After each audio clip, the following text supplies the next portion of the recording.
Good evening, everybody. I hope that you had a beautiful day. Thank you so much for joining me this evening.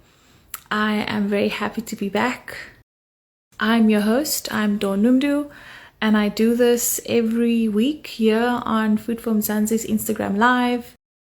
And this week we're talking about slaughtering, talking about best practices, and just how the process actually works to slaughter livestock. Looking forward to having my guests join me.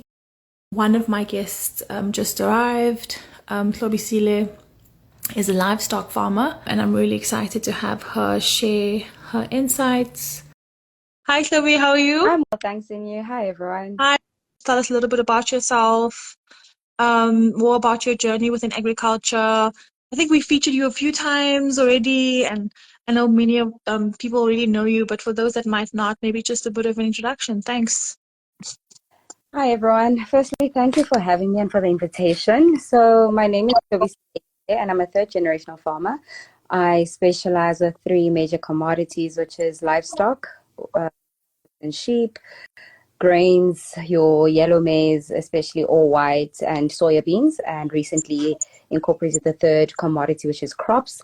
So we also, what we do is we like giving our products 100% value because we've seen that's how it's for our business, it works best with profitability. So we have ventured into the slaughter business because we want to sell convenience and health, as well as because we just feel that we are living in times where we need to get with it, and people don't have the time, and people don't even know the right procedures to do things. So that's when we step in. And we also have a student program that is that caters for females students who are doing their third year, who need to do integrated learning, because we feel that not a lot of people open their farms for females. So we just wanted to include them and to have an inclusiveness.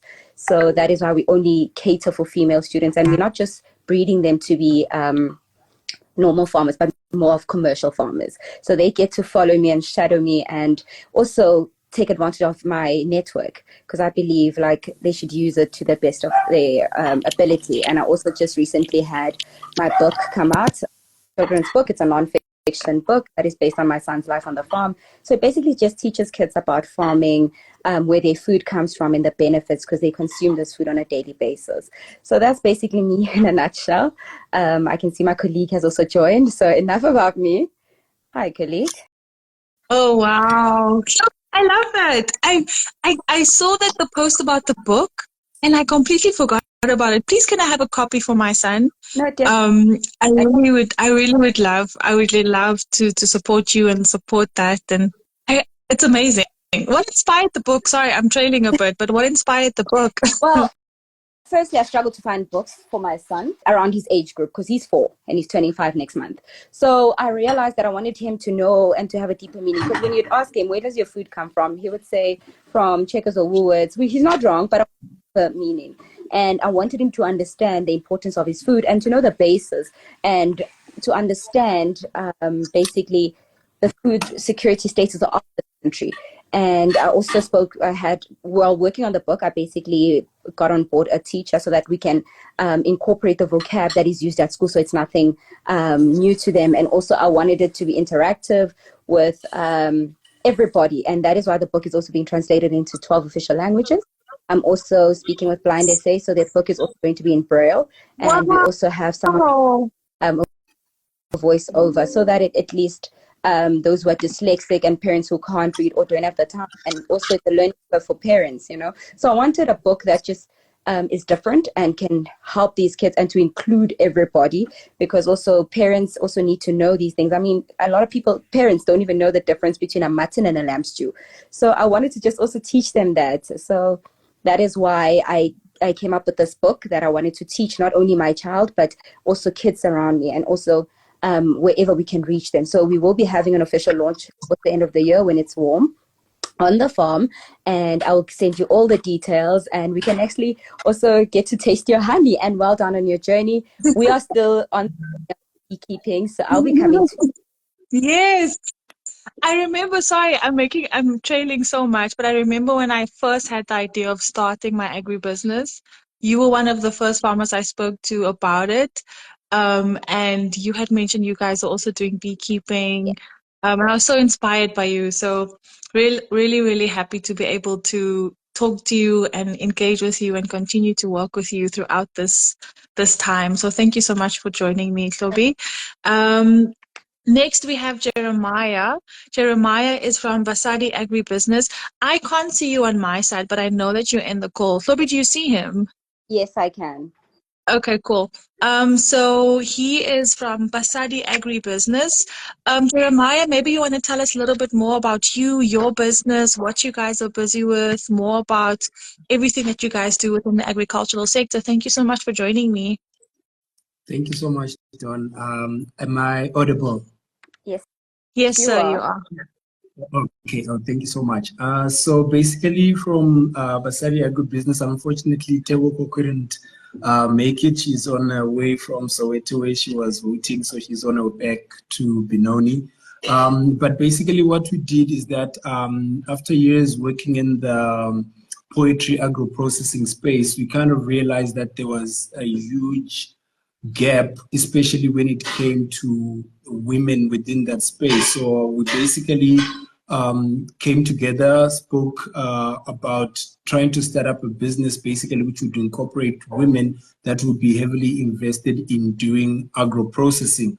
So, and especially in the from the poetry side. So what we did is that with quite a number of abattoirs that we were trying to work with, we kind of realized that there weren't a lot of women involved. It was mostly men, and they were not as always open to open their doors to be able to assist in any way or form, especially in terms of starting your own business, or whether it was maybe trying to get into the livestock production and then being able to slaughter by them. So we kind of saw the need to basically look into that space. And so with the experience and exposure that we had, it got to a point at the beginning of this year, we were able to acquire a plot here in Carltonville, which is about 9 hectares, which actually has a poetry abattoir. I believe at the moment we are the only ones that are export approved to do rabbits.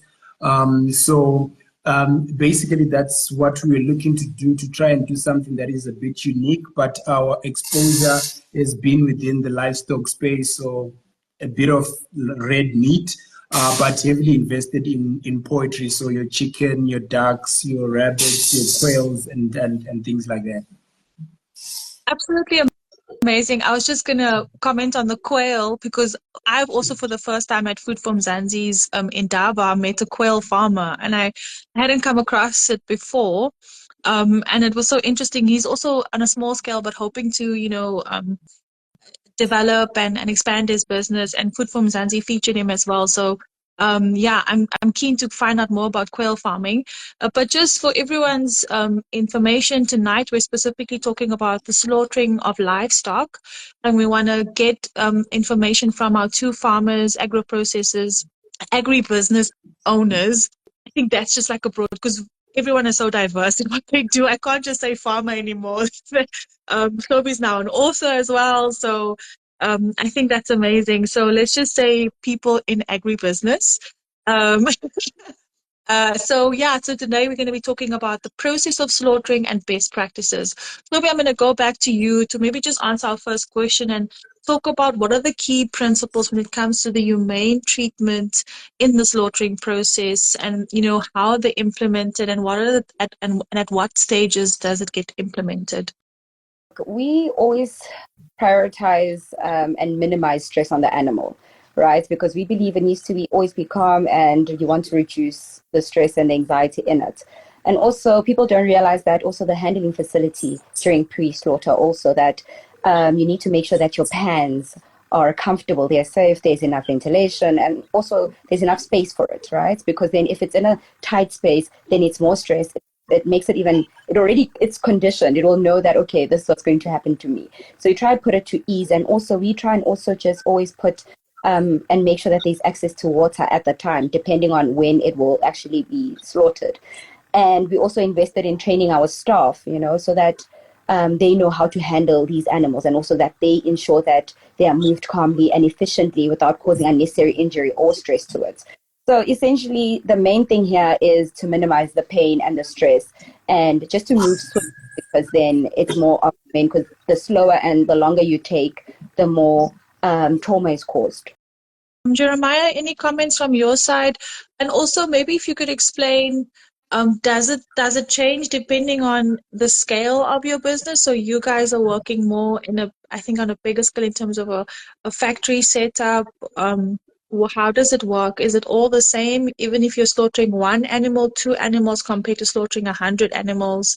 Is it the same if you talk about scale in that way? It is a bit different in the sense that now when you have an abattoir, a registered abattoir, it becomes different because then there are regulations and stipulations that you have to adhere to. So I'll talk at least you covered a bit on the red meat side. I'll speak a bit on the processing of poultry. So what happens is that immediately once the bird, so there's, according to the regulation, we are mostly governed by the Meat Safety Act, and which also works hand in hand with animal welfare and things like that. When the birds are being transported to the abattoir, so animal welfare, or basically the principles of human treatment of the livestock before slaughter, basically starts from the farm transportation to the abattoir itself. So you'll see that when the guys are catching the live birds at the farm, it has to be done in a humane way, which doesn't stress the birds, and it has to be, in most cases, at a particular time, which actually helps with their stress levels. Because if you do it in the heat of the day, then that becomes problematic. It easily stresses the birds. But if it's done in the very early hours of the morning or just after sunset, it's a different situation where they're a bit calm. And obviously, when they are loaded on the truck, it has to be done in a very humane way. So they are basically different crates which can take up different number of birds at a particular time. So you shouldn't overload the birds. So if it's a standard crate which can take up 10, depending on the size of the birds, then you don't have to exceed that. If anything, you can at least load between 8 to 10 in a particular crate.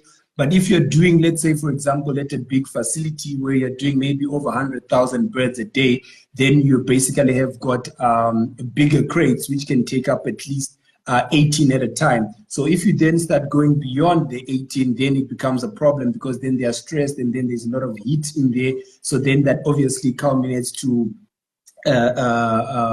when you go to antemortem inspection, then you start to have challenges of dead birds on arrival, because either they were overloaded or maybe there was too much heat, or some of them were stressed. Because you'll see with poultry, it's easy to get heart attacks just before slaughter, because then if there's too much noise and maybe there's too much lighting, all those things are things that can affect just before the birds are slaughtered. So the humane way of actually treating the birds, there is actually regulations that govern that. So you'll see when they come to the abattoir, there is what we call the offloading bay, where they basically offload the birds on. Then we basically give them at least 30 minutes resting period so that they can calm at least. Because after transportation and when you offload, there's flapping of wings and things like that. So you basically try to give them 30 minutes of them to kind of cool down, rest a bit, and then that place has to be kind of covered. It's not too bright, it's not too dark,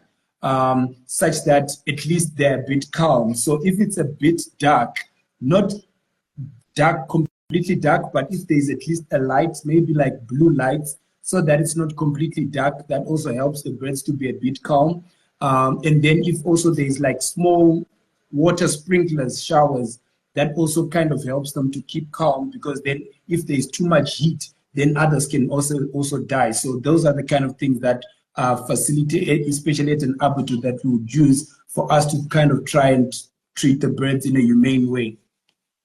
Yeah, I've actually visited a slaughtering house in the Free State a few years ago. It was quite an experience, I'm not gonna lie. There was this in the beginning, you see the birds hanging, and then there was this one room where the smell was really like the smell of, I don't know if it was when they removed the feathers or I don't know what process that is, but there was this one almost like a steam room. It felt like I was in a sauna but for chickens. But it was really hot, and it was just like a really I don't think I've ever smelled anything like that. But yeah, it's very interesting to see to listen to the process and how it actually works. And you've actually answered in part my next question when it comes to the minimizing of the stress, and both of you have spoken to that. And so when it comes to bigger livestock, so not the small livestock like the chickens and other birds, there's also most commonly used is the stunning technique. So, what is this? And if you can just explain that for people who might not know what it is, because I had to Google it. And how do you ensure, both effectiveness and humane treatment again? And is this always used when it comes to slaughtering, bigger livestock? So, Basile, you can maybe answer this one.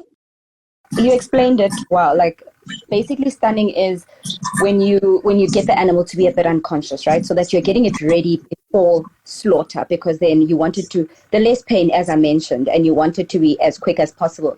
And also you want the blood to come out as, because the slower it is, also that also impacts the shelf life, and as well as can cause the meat also to rot.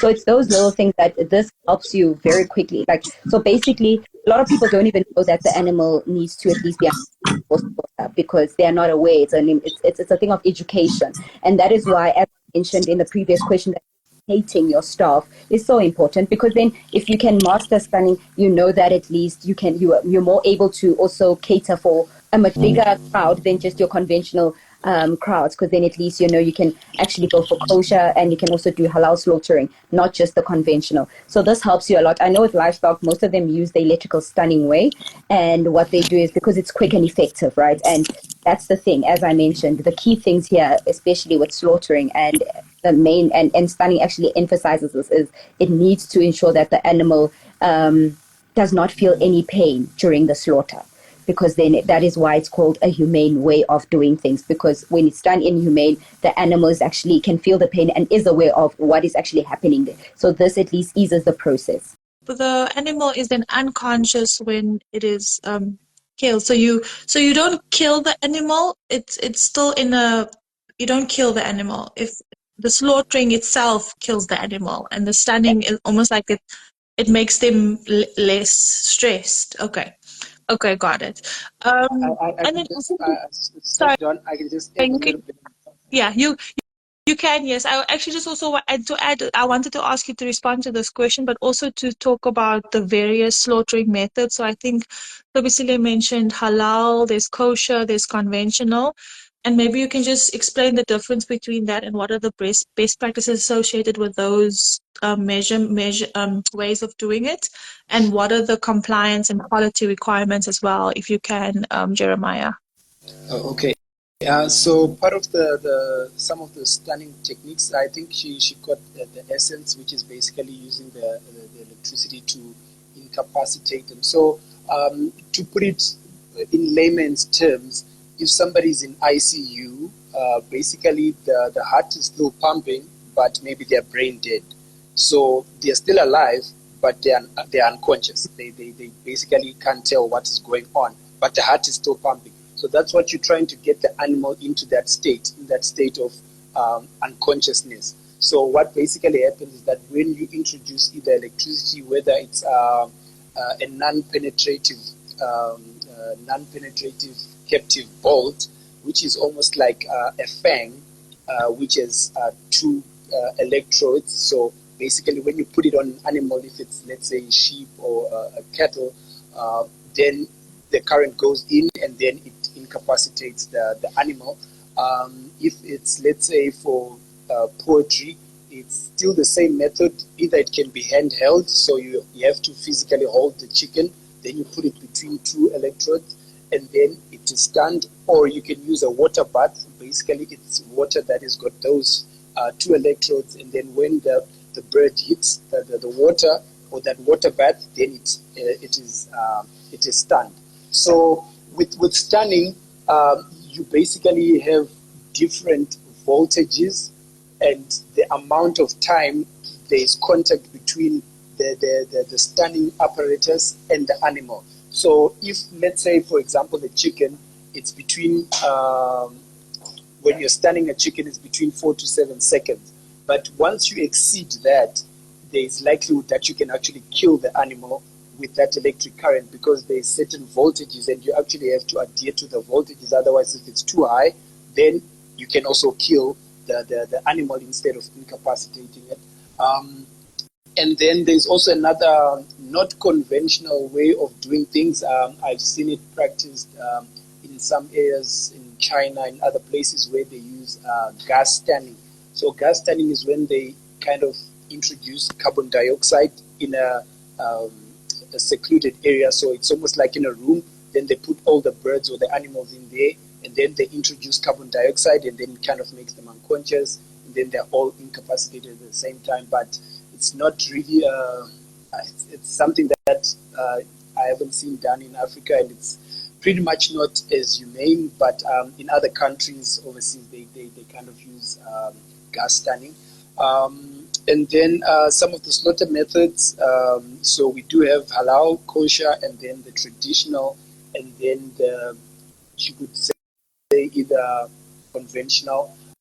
So with the halal, that is mostly adhering to the Muslim way of slaughtering the animals. So basically what happens is that somebody that is a Muslim has to actually do the stunning itself, the slaughtering itself, the slitting of the throat. They basically say a prayer when they are actually slaughtering or doing the throat slitting. So before the slaughtering, they basically have a designated room where they have their morning prayer, and then there's designated times where they go there to pray. But then during the slaughtering process of all the animals, the Muslim man is actually in prayer, in constant prayer, as they are slaughtering the animals, which basically makes it halal. And then when we come to kosher, kosher is mostly adhering to Jewish way of slaughtering. So basically what happens is that a rabbi comes through, and it's only a rabbi that has to do the actual throat slitting, just the same way as also in the halal way of doing things. A Muslim, it doesn't necessarily have to be a priest, it can be anyone as long as they are Muslim and a man. But then with the kosher way of doing things, it has to specifically be a rabbi. So basically there is a technique which they use. So they don't use stunning, and they don't use scalding. So with halal, you can use your stunner, you can still use your scalder. So scalding is where the birds go through hot water so that you can loosen the skin to be able to defeather the bird. But then with kosher, you don't stun and you don't scald. So basically they hold the bird upside down and the throat is exposed, and then the rabbi doesn't slit it diagonally. He slits it from the beak going down, and then after that they hang it, and then it goes directly to the defeathering machine. It's really it's not really according to other people, it's not really standard in terms of humane handling, because there's no stunning done, and then also the quality of the meat is a bit different, because then it doesn't go through the scalding process, which makes the skin loose so that they can easily remove the feathers. It just goes directly to defeathering. So yeah, that's basically what makes it kosher. And then there's other processes where they dip all the birds in salted water, so they get like your 50 kgs of coarse salt. They dip all the birds inside a tank, and then they kind of submit. They put the coarse salt on top of the birds for about 30 minutes. They take them out, they take them back in, and then so that's the kind of the process which they go through to make it kosher, and that's specifically for the Jewish market. And then I would assume when we say conventional, it's not really adhering to any principles. It's just for anyone else who doesn't have specific requirements. So basically, it goes through the same process of stunning, scalding, defeathering, but the person that does the slaughtering it can be anybody. It can even be a woman. Anybody can do that when the people don't really have specific requirements. And then also, the legislation in South Africa makes provision for traditional slaughtering. So if, let's say, for example, if people want to do a certain festival or something traditional, they also make provision for that to take place at an abattoir, and then it depends whether it's a traditional healer that does it. But then that doesn't really have regulations if it's specifically for a particular festival or a particular tradition. Just depending on what they do, the legislation accommodates that. And so basically that's the few techniques I would say or slaughter methods that I'm quite aware of that we, in the South African context, we accommodate even in the regulation. Yeah. So I think you wanted to add something? No, I think maybe just to also summarize, like it's very informative, what he also just mentioned. And I think just to summarize is also basically the difference between the conventional and the kosher is also where and how it is slaughtered basically, because and the position of it. And I think out of all three, the kosher is more stricter, and because I mean some of them go as far as the rabbi needs to be certified, you know, like this person, it can't just be anybody, and it can't just be any knife, it needs to be a surgical sharp knife. Whereas also with halal, they more of, and also with kosher, stunning is totally like it's not a thing, it's not allowed compared to the other two. So I think that's where the difference comes in, that with kosher, it's more stricter, and the way all of them slaughter, because even the positions, I mean, halal and kosher are almost the same position compared to the conventional side of it. So I think Jeremiah also described it very well. And I think also with halal, it's more of a prayer based, and they believe in more of a rapid blood flow instead of just doing it slowly, and that's what they try and avoid. So I think that's how people can actually differentiate between the three different types of slaughtering methods. I'm learning so much. I'm now realize I wasn't in a sauna. It was because the feathers had to come off. But yeah, I really appreciate all of your insights. For those who might be coming and going, this conversation will be available on Food for Mzansi's YouTube channel after this. It will also be available on our Instagram page, and there will be an article connected to it where you get to get some information of what our experts have shared this evening, but also just for your information's sake.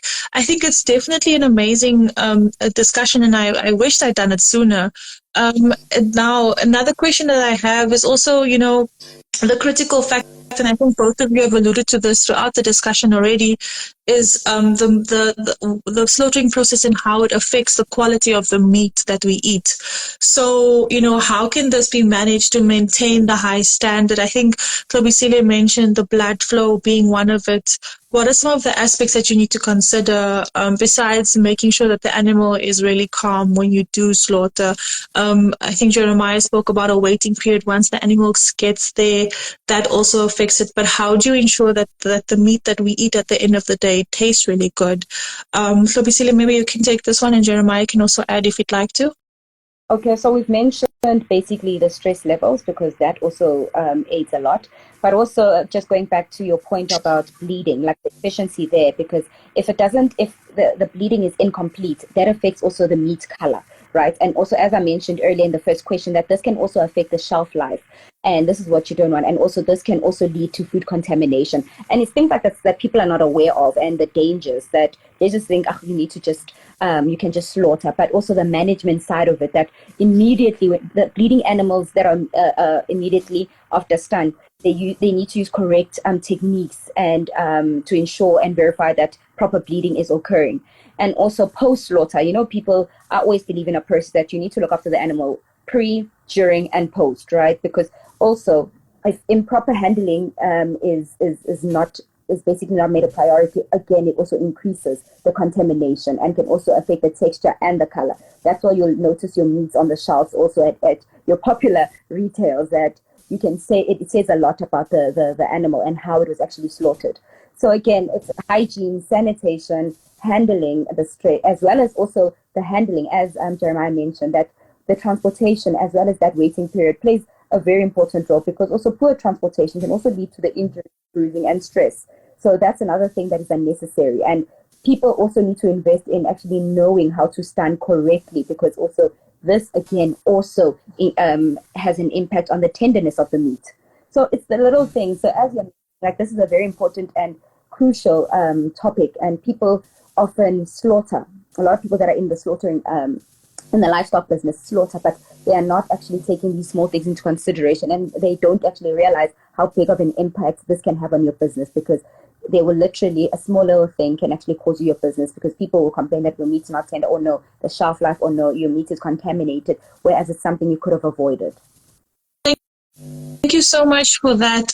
Just on that question, where does one actually get taught how to do it properly? Is this standard when it comes to livestock production in your coursework as well? I have not studied that at all. Is there a course that you can go and attend?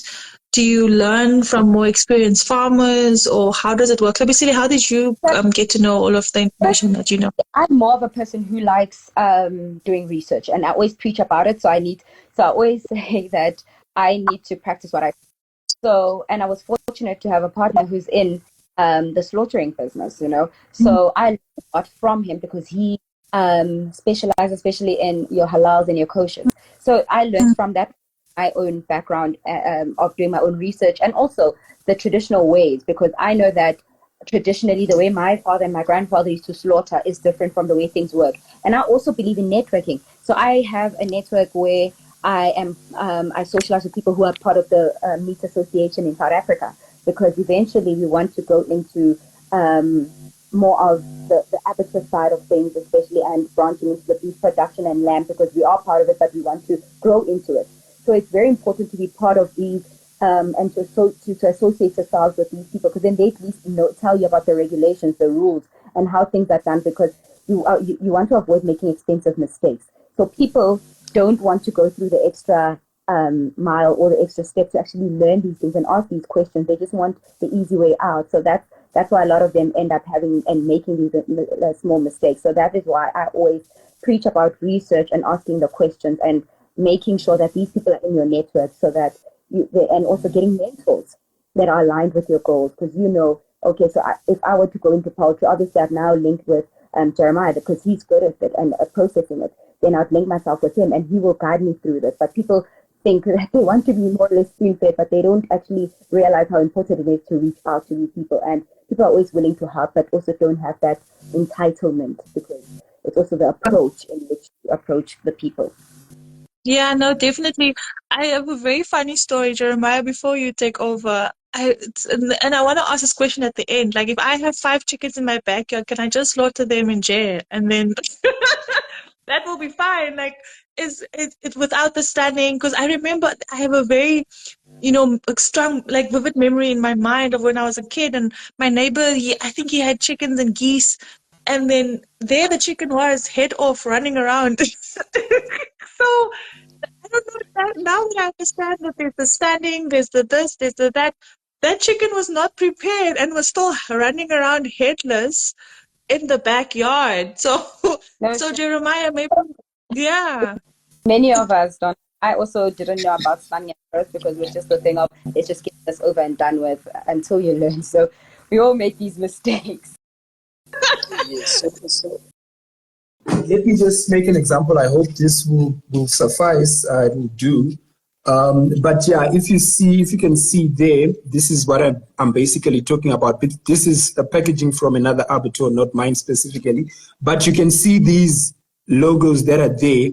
That basically shows you that it's coming from a registered facility, and that's the Halal logo, and that's basically their registration. So those kind of things also help, especially when it comes to the quality of meat, in terms of identifying that this particular product wasn't slaughtered under a tree or things like that, which actually helps the consumer in a way as well. Thank you so much for sharing that information. We also have a comment here from Dr. Klaasian saying also electrical stimulation in large livestock post-stunning and bleeding will improve the quality of meat. Thank you so much, Dr. Klaas. Dr. Klaas is from the Agricultural Research Council. And I am so happy that he's able to contribute to the conversation. We're actually supposed to have his colleague join us, Dr. Moloto, but Dr. Moloto is not available at this moment to join the conversation, but I'm very happy with the speakers that I do have here joining me this evening. You really have given us so much insight, so much valuable insight into this topic. I think we're definitely going to try and do a longer format Farmers Inside Track interview with our guest on podcast, but also for the website. So I think there's much to be learned and much to be learned for developing farmers when it comes to this topic. My next question, and we only have a few more minutes left, again is around the training and the certification programs when it comes to slaughtering. Do you need it? Do you need certification for it, Jeremiah, in terms of your facility? Did you have to get certification for yourself and all of your staff? How does it work exactly? I'm a farmer. I'm a livestock farmer. I want to expand in this. I want to get certified. How does that process actually work?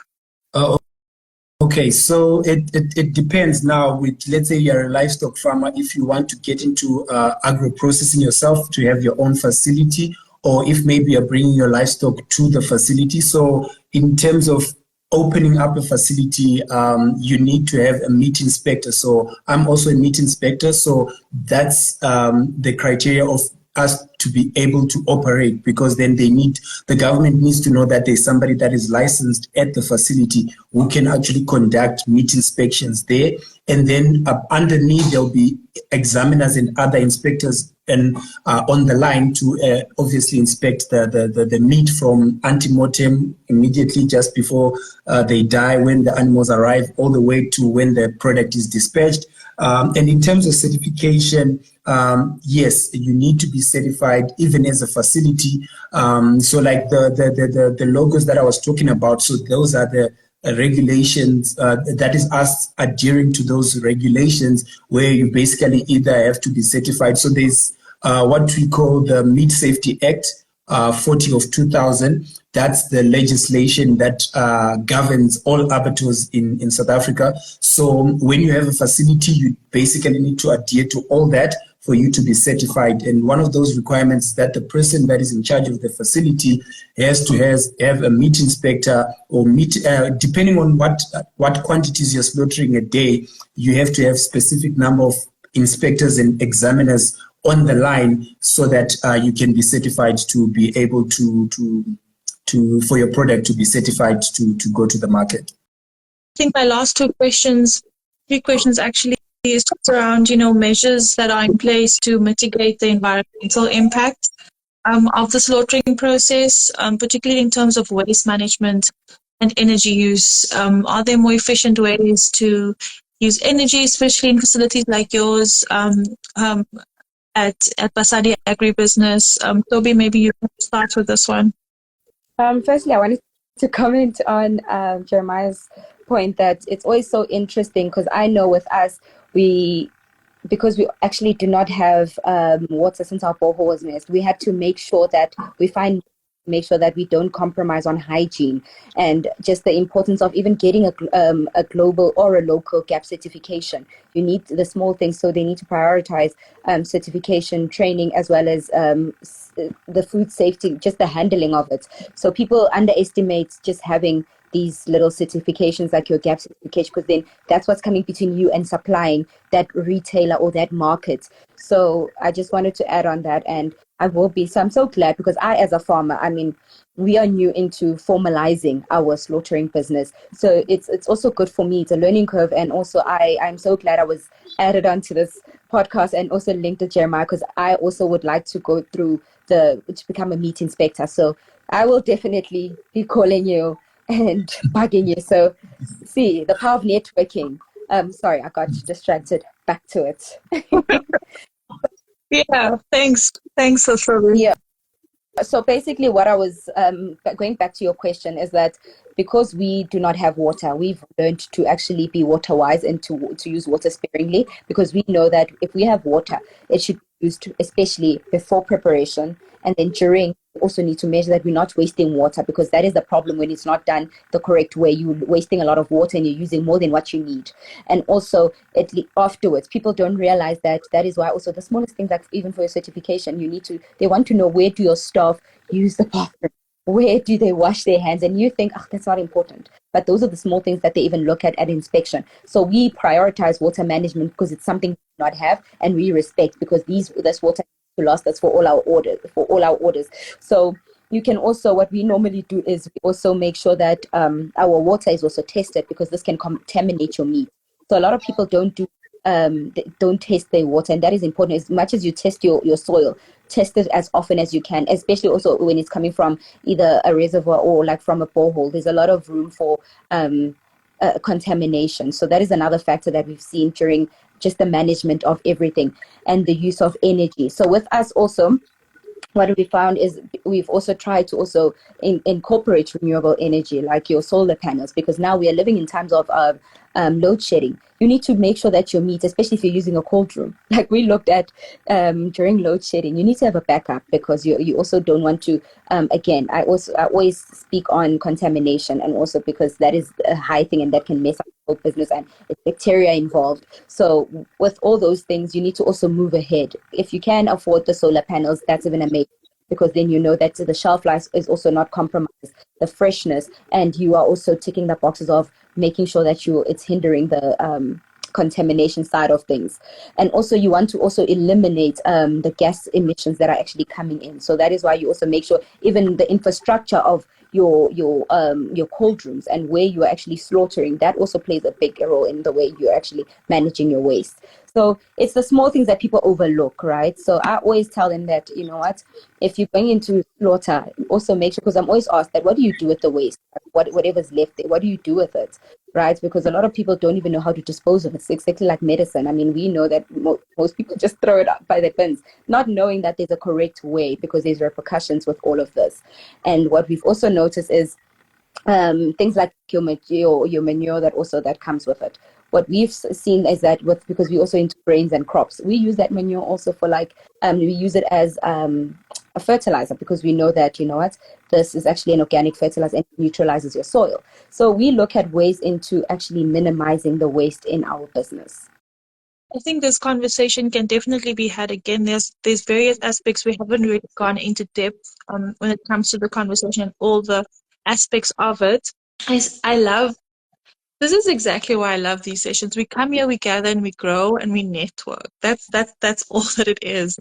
And every time I get to connect people, it's like my heart warms up. I'm not gonna lie. The information is really for us. Like, people just need to just take that step, you know, just to look at the regulations.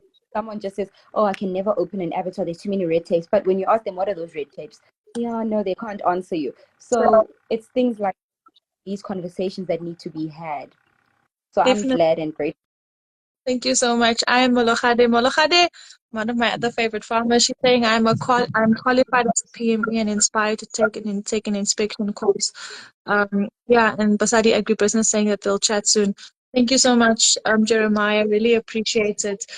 Jeremiah, just your take on the environmental aspects and mitigating that, but also just not wasting. My brother was cooking chicken head the other day. Do you just use all the products? How do you not waste? Yes, so it's the abattoir business. I think also the other thing is that a lot of farmers, what they don't realize is that there's a lot of money to be made in agro processing, especially when you are quite knowledgeable about what it is that you're doing. So with every product I think with almost every factory, you've got your main products that you are basically trying to capitalize on, and then you have byproducts. So one of the other things is that for you to be certified as an abattoir, you have to prove to government that you have a hygiene management program on waste management alone. So you basically have in the regulation about 14 hygiene management programs, of which waste management is one of them. So one of the things that you can do with waste management at the abattoir. So let me just quickly just talk about the waste which is at the abattoir. So if it's red meat, you're probably talking about the skin, the hides, You're talking about the blood in every abattoir, then there will obviously be blood with poultry, then you've got feathers, then you've got the rumen contents, like your gizzard contents and things like that. So there's places that we call rendering plants. So rendering plant is basically where we take all our waste. So it's mostly the big guys. So whether it's your dead chickens, your dead animals, your dead in the pen, whether it's cattle, sheep, goats, whatever it is. So all the animals that died before slaughter, you can't slaughter them. They have to be disposed.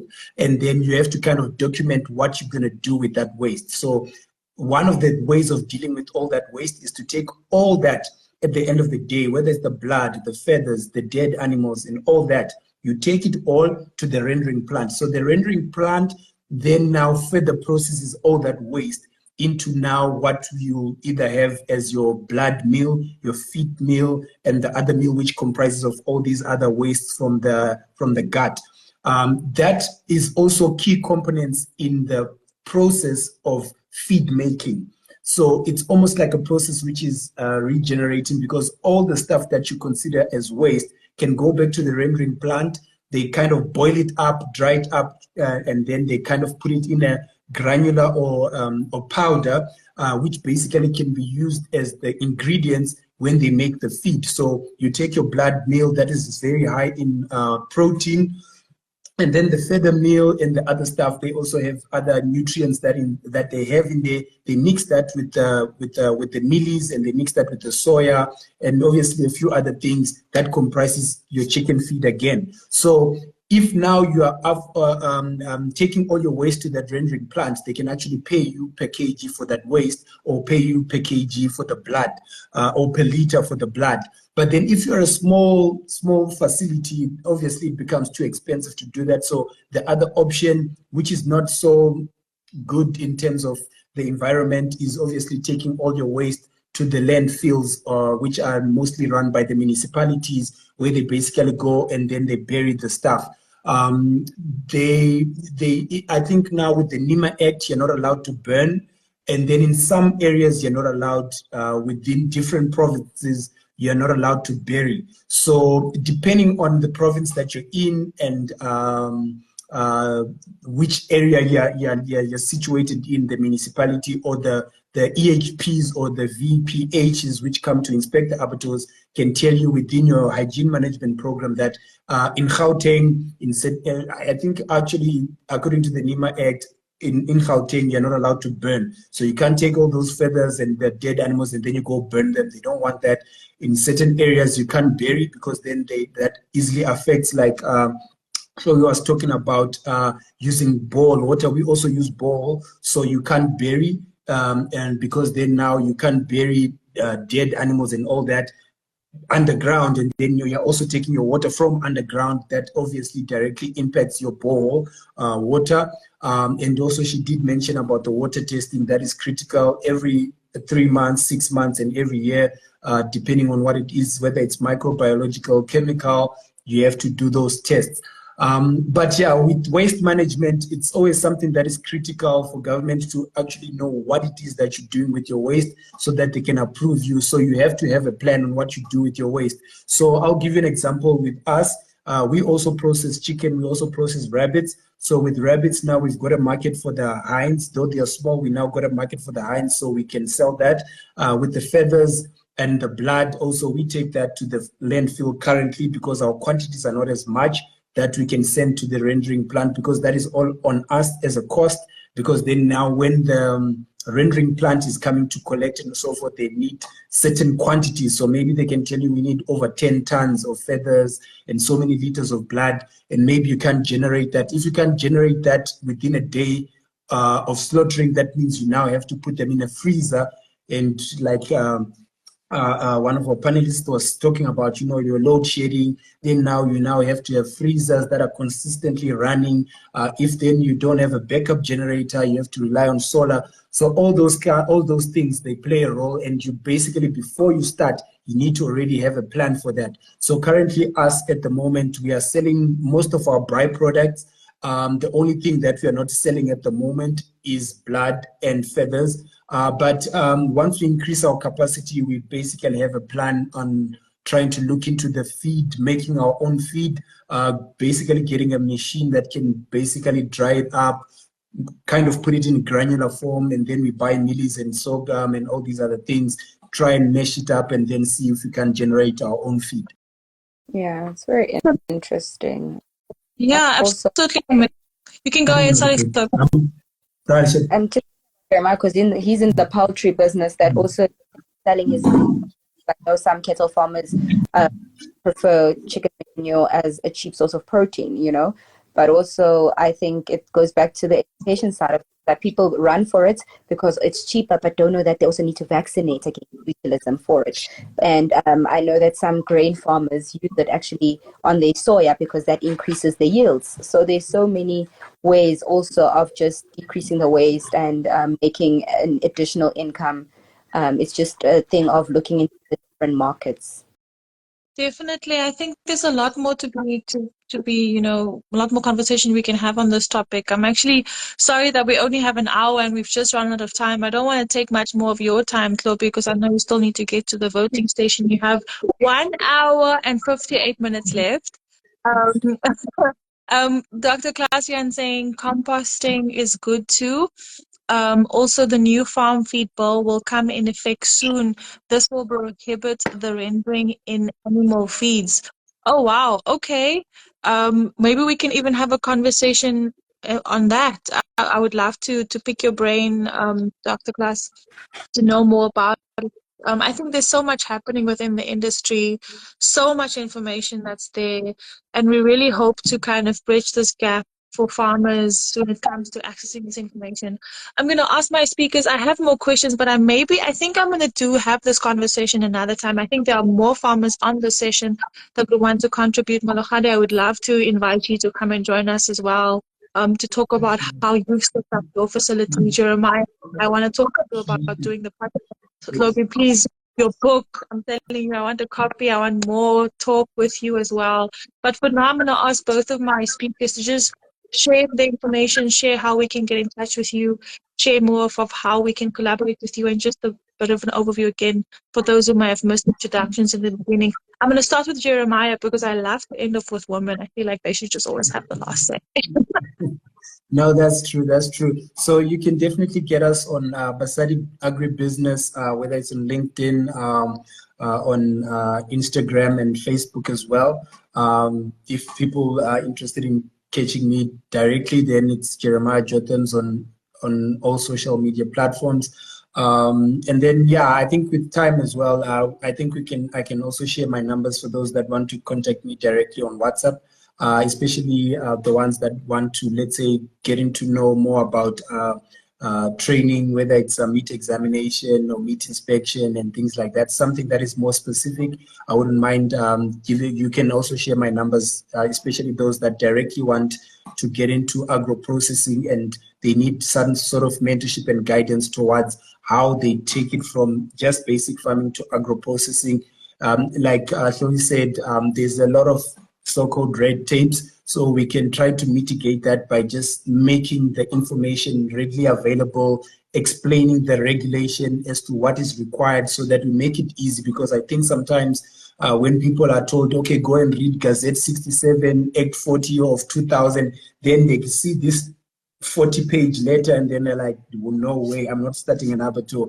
But then when you just tell them the basics, okay, you need to get 1, 2, 3, 4, 5 in place, apply for this, apply for that, then it kind of makes it simpler for people to get into this space, because I really believe we need to get a lot of, especially young people, a lot of women in that space so that we can diversify, especially a lot of these industries that are mostly male dominated as well.